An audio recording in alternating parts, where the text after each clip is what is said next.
तस्य ज्ञानाञ्जन शलाकया चक्षुर्मिलितं येन तस्मै श्री गुरुवे नमः। सर्वप्रथम मैं अपने परम पूज्य चरणों हिज होलीनेस श्री भक्ति वेदांत शीतल महाराज जी, समस्त गुरुवर शिला इसी भक्ति वेदांत स्वामी प्रभुपाद, शिला भक्ति सिद्धांत सरस्वती महाराज, मेरे मेंटर एच.जी. को प्रणाम करती हूँ। आप सभी को मेरा यथायोग्य प्रणाम स्वीकार है। हरे कृष्णा हरे कृष्णा कृष्णा कृष्णा हरे हरे, हरे राम राम राम हरे हरे। हरि अनंत हरि कथा अनंता। जैसे हरि अनंत और हरि की कथा अनंत, वैसे ही जो हरि की सेवा में स्वयं नियुक्त जो वैष्णव हमारे उद्धार के लिए इस धरा पे आ रहे हैं, उनकी कथा भी अनंत है। तो अभी सबने थोड़ा सबने सुनाया, उसको ही मैं मतलब कंक्लूड कर देती हूँ। जो हमने दशकम गाया था स्टार्टिंग में, प्रणमामि सदा प्रभु पाद पदम, किसने लिखा है? शिला भक्ति रक्षक श्रीधर गोस्वामी महाराज ने। तो उनको प्रणाम करते हैं हम, जैसे कि हम थोड़ा उसको समझ पाए। उसमें से कुछ पैराग्राफ लेके इसको कंक्लूड करते हैं। ये अगर दशकम हम सब डेली गाते हैं ना, शिला भक्ति मतलब जो प्रभुपाद के गढ़ है ना, जो प्रभुपाद के आश्रित जन है। प्रभुपाद तो खुद है ही शुद्धा सरस्वती। दो सरस्वती हैं, एक तो शुद्धा सरस्वती और एक इस जगत की।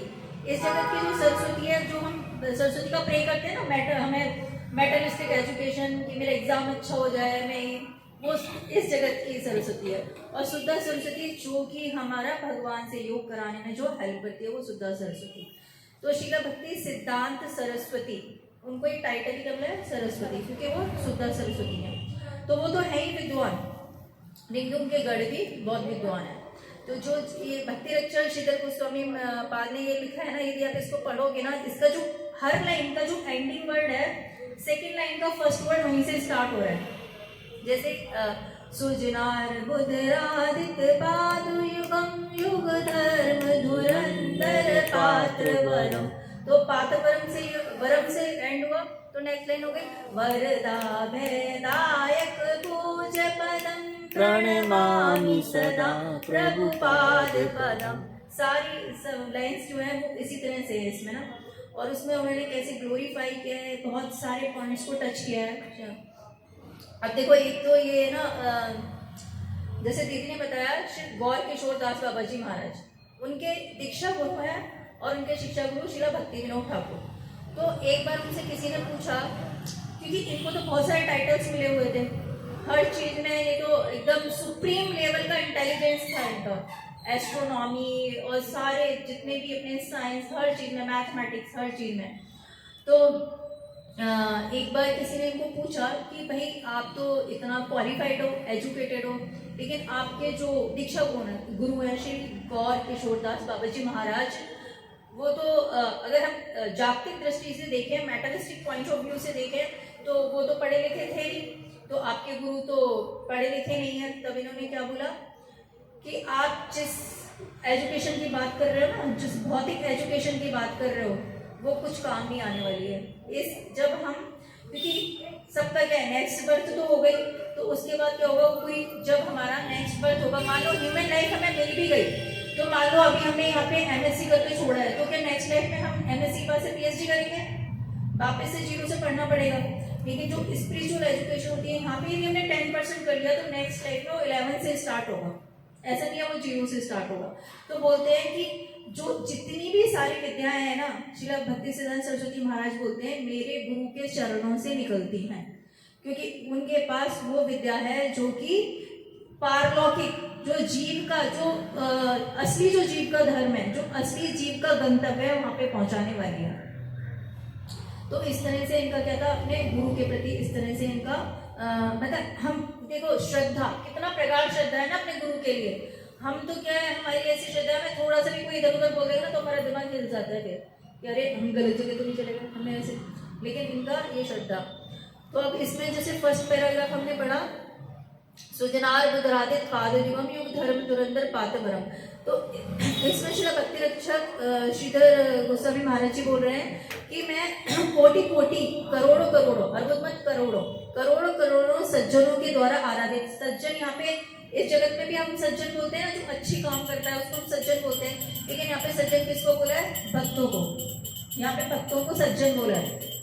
तो बोले कि जो सज्जन जिनके द्वारा जो आराधित है, मतलब सज्जन जिनकी आराधना करते हैं, जैसे हमारे भक्ति प्रज्ञान केशव गोस्वामी महाराज, श्रील भक्तिवेदांत माधव गोस्वामी महाराज, श्री भक्ति सारंग गोस्वामी महाराज, जितने भी हमारे जो आर्मी है इनकी, है ना, उनको मैं क्या करता हूँ? उनको मैं प्रणाम करता हूँ। और जो क्या है कि निखिल जीवों के भय को दूर करने वाले, अपन करते हैं ना, भजो रे मन श्री नंद नंदन अभय चरणारविंद ने, भगवान के चरण अभय प्रदान करने वाले हैं। अगर हमें कोई है क्या इस जगत में जो डर से मुक्त है, जिसको किसी भी चीज का डर नहीं है? हाथ उठाओ। कौन है जिसको किसी भी चीज का डर नहीं है? हम सभी को कुछ ना कुछ, मतलब क्योंकि हम क्या है, आसक्ति हमारी इतनी है, ये ना खो जाए, मेरा मोबाइल ना खो जाए, ये ना खो जाए, किसी ना किसी से डर से बने हुए हैं ना। तो इतना सिंपल सा उपाय दिया है, डर से बचना है तो भजो रे मन श्री नंद नंदन अभय चरणारविंद रे, कि जो हमारे नंद नंदन है उनके जो चरण हैं वो अभय प्रदान करने वाले हैं। तो ये यहाँ पे बोला है कि उनको भी क्या है, उनकी भी मनोकामना पूर्ण करने वाले हैं। उनकी मनोकामना पूर्ण करने वाले कैसे? जैसे अभी सब बता रहे हैं, कौन है? नैन मणि मंजरी। तो अपन कहते हैं ना, राधे राधे चप्पू चले आएंगे बिहारी। तो ये तो नैन मणि मंजरी है, राधा रानी की एक एक अंग ने और उनके एक एक गुण ने क्या किया है? रूप, एक पर्सोनिफाइड एक रूप ले लिया है।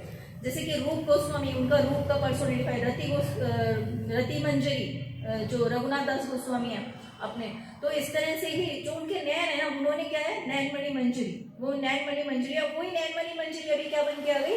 सरस्वती, श्रील भक्ति सिद्धार्थ सरस्वती महाराज के रूप में आ गई। तो कृष्ण किसके पीछे पीछे भागते हैं? राधा रानी के पीछे भागते हैं ना।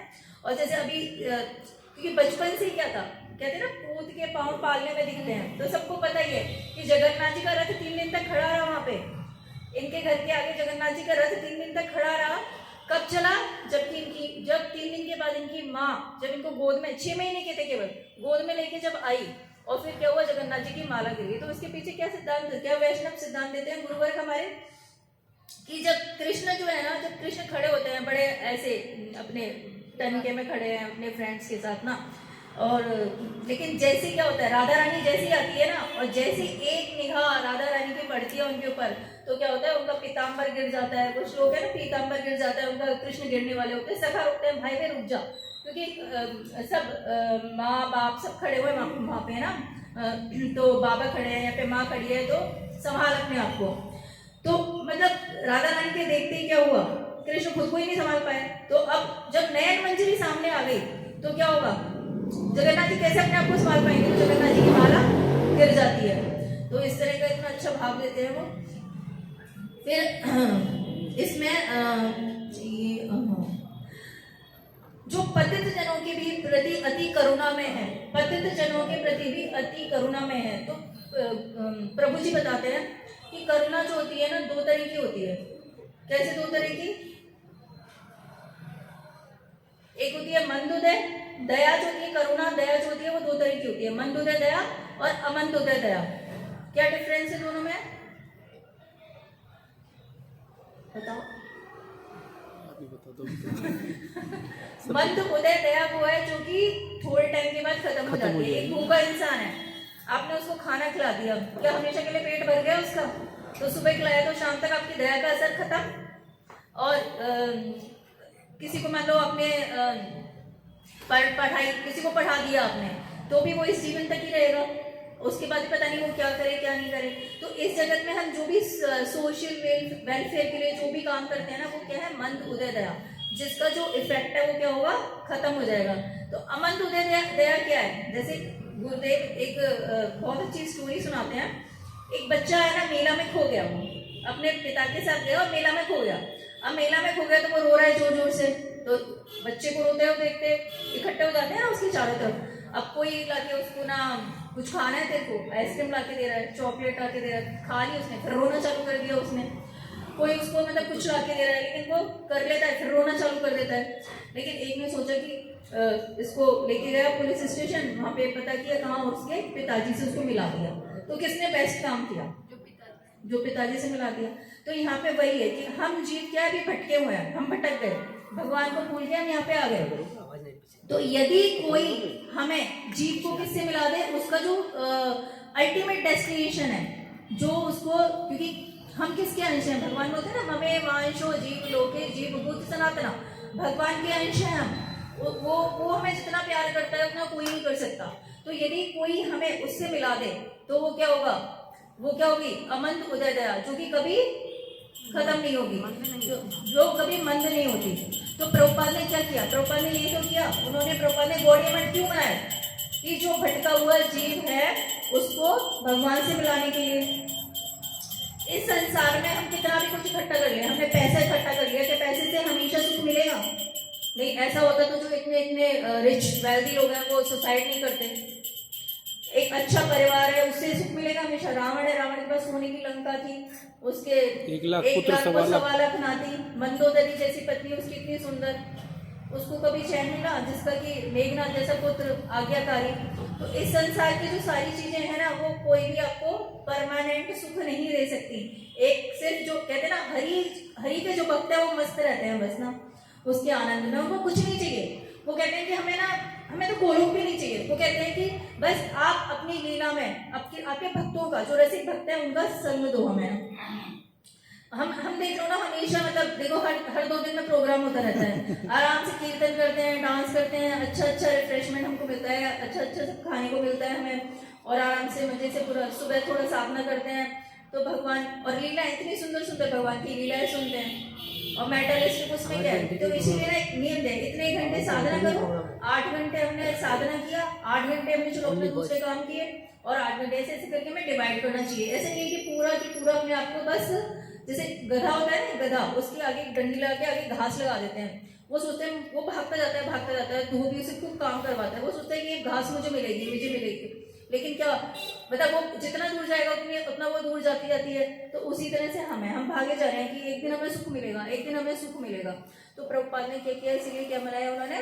मठ बनाए, गौड़ीय मठ बनाए उन्होंने, 64 गौड़ीय मठ बनाए, जिससे कि वहाँ पे हम ये जो स्पिरिचुअल एजुकेशन है इसको ले सकें, और भगवान से हम जो अल्टीमेट डेस्टिनेशन है उससे मिल सके हम। फिर एक नेक्स्ट श्लोक में बता रहे हैं, क्योंकि राधा रानी के नयन मणि मंजरी है, तो उनका यहाँ पे उनका जो सौंदर्य है उसका भी वर्णन किया है। और फिर यहाँ पे बताया इसमें कि हाँ, वैसे तो क्या है, करुणामय है बहुत, लेकिन वैसे क्या है, वो है ना, वरनागत वाले संत पदम सिंह, कि जो भक्ति के विरोधी लोग हैं उनके लिए कैसे हैं? वो सिंह की तरह, उनके लिए सिंह की तरह है, और वो लोग उनसे बहुत डरते हैं। एक बार राजा ने एक धर्म सभा करी, तो उस धर्म सभा में उन्होंने खूब वैष्णव और ब्राह्मण उनको डिबेट के लिए बुलाया, प्रभुपाद को भी बुलाया।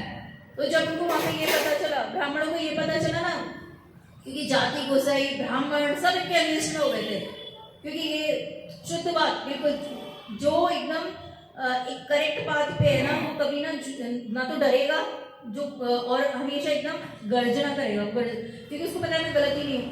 तो जब उस धर्म सभा में पता चला ना प्रभुपाद आ रहे हैं, तो सब लोगों ने राजा को क्या रिक्वेस्ट किया कि यदि वो आएंगे तो हम नहीं आएंगे। तो इस तरह से सब लोग जो है इनसे डरते थे। और फिर एक पैराग्राफ में बाद में बताया है कि कैसे ना देवता भी जो है ना, वो है ना कामदेव भी उनका क्या करते हैं? पूजा, उनका आराधना करते हैं। यही है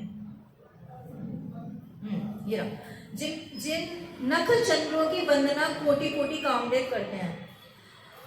तो आप बोलोगे कि कामदेव तो कौन है? कामदेव देवता है ना, जैसे कि हम बोलते हैं ना 33 करोड़ देवी देवता, और भगवान एक ही है हमारा मदन मोहन। तो 33 करोड़ जो देवी देवता है ना, वो भी क्या है कि कामदेव भी कौन है? एक देवता है। वो उनके नख चंद्रों की क्या करते हैं? आराधना करते हैं। तो इसका एक एग्जाम्पल भी दिया कि एक लेडी थी बुजुर्ग, है ना, और क्या हुआ कि उसने दीक्षा नहीं लिया था प्रभुपाद से, उसकी डेथ हो गई। और तो जब वो गई ना तो वो यमलोक में गई, वहां पे उसने देखा यमराज जी किसी की पूजा कर रहे हैं, और यमराज जी किसी की पूजा कर रहे हैं। और उसके बाद यमराज जी ने पूजा करने के बाद उसको बोला, उस लेडी को, कि नहीं तुम्हारा भी टाइम नहीं आया, तुम अभी जाओ और तुम इनसे जाके, इनके पास जाओ, इनसे जाके हरि नाम लो, इनसे जाके दीक्षा लो। और उसको वो वापस भेज दिया। होता है ना, कई बार आपने सुना भी होगा, कई बार इस तरह के इंसिडेंट होते हैं, कोई मर गया लेकिन फिर वापस आ गया, ऐसे ही उसके साथ हुआ था।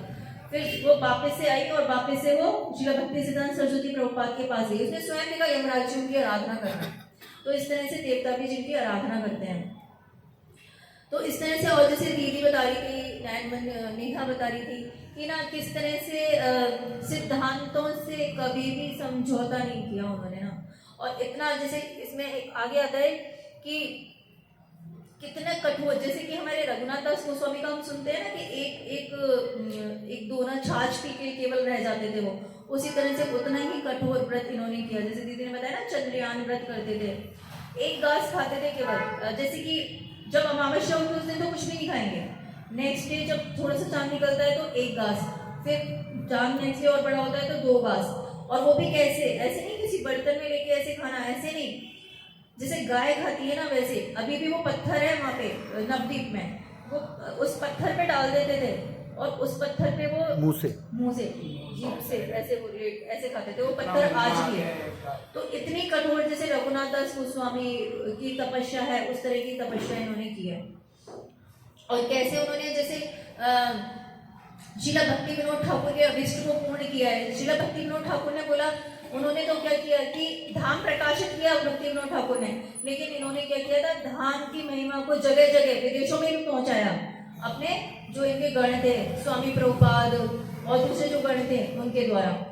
और ग्रंथ उन्होंने प्रकाशित किए भक्ति विनोद ठाकुर ने, लेकिन इन्होंने उन ग्रंथ को क्या किया, दूर दूर तक ग्रंथ को पहुंचाया। सब लोग ये कहते थे ना, मैं एक ही इंसान को गौड़ीय मठ बनाना चाहता हूँ।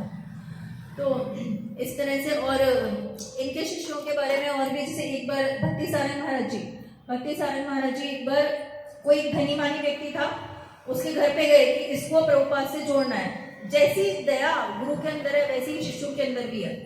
तो जैसे गेट खोला और बोला, उन्होंने बैल बजाई, गेट खोला, उन्होंने बोला कि मैं ऐसे गौड़ीय मठ से आया हूँ। तो वो बोलता है वो कि ना, मुझे गौड़ीय मठ में कोई भी इंटरेस्ट नहीं है। लेकिन उन्होंने सुना नहीं, जैसे दबंग वो ना गुरु, वैसे दबंग शिष्य वो चले गए उसके अंदर, और अंदर जाके उनके सोफे पे बैठ गए। तो उसने बोला कि मैंने अभी आपको बोला कि मुझे उसमें कोई इंटरेस्ट नहीं है गौड़ीय मठ में। तो उन्होंने अभी हमें बोला कि तुम्हारा इंटरेस्ट जगाने के लिए तो आया हूँ मैं। और फिर उसके बाद उन्होंने चैतन्य महाप्रभु की लीला बताना उसको चालू किया, चैतन्य वो सिद्धांत बताना चालू किया। उसके बाद वो इतना प्रभावित हो गया कि वो उनको कुछ दक्षिणा कुछ देने लगा। तो उन्होंने बोला, मैं ये लेने नहीं आया हूँ आपको, मैं मेरे गुरु से मिलाने के लिए आया हूँ। तो वो बाद में उनके गुरु से मिलने गए और वहाँ पे इतना प्रभावित हुए कि उनके शिष्य बन गए। तो ऐसे अनेक कथाएं, पर अभी अपना समय कम है तो इतना ही बोल के मैं अपनी वाणी को विराम दूंगी। और आज हम श्रील भक्ति सिद्धांत सरस्वती प्रभुपाद के चरणों में प्रार्थना करेंगे कि उन्होंने जो मार्ग हमें दिखाया है, हमारे ऊपर जो दया करी है, उसको हम समझें और हम उसको अपने आचरण से, बोलने से, मैं भी यहाँ पे सिर्फ बोल रही हूँ, सिर्फ बोलने से कुछ नहीं होता जब तक हम उसको अपने आचरण में नहीं लाएंगे। तो हम पे कृपा करें कि उनकी कही गई जो जितनी बातें हैं, हम उनको उसका कुछ % भी अपने आचरण में ला पाए, तो हमारा क्या होगा, उद्धार होगा। हरि बोल, हरे कृष्णा।